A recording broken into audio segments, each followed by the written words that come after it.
Language is at the center of a dispute in Quebec. The parents of a 2-year-old girl called 911 this weekend because their daughter was having seizures.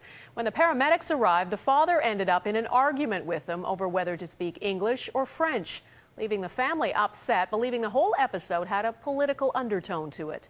Mike Armstrong has the story.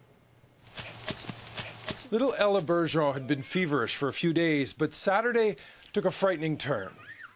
She was staring off into the distance and not responding.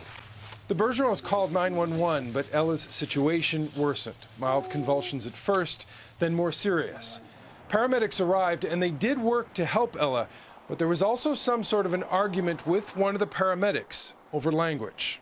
Just the attitude that he showed, it disgusts me. Now, Mark Bergeron says he spoke to the paramedics in French at first, but had some trouble with technical terms. He says he tried to switch languages, but was told the paramedic didn't speak English. Non, moi je parle français. As if to say, you're going to speak my language whether you like it or not. Well, we've listened to what happened. The ambulance service says its paramedics were simply acting as quickly as possible, and in the heat of the moment there may have been a misunderstanding.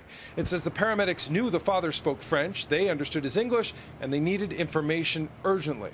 Once the emergency was over, they did speak English to the family. All the way to the hospital, they talked in English to the mother, reassured her. Now, the family says the argument felt political and that in a bilingual country, paramedics should speak both French and English.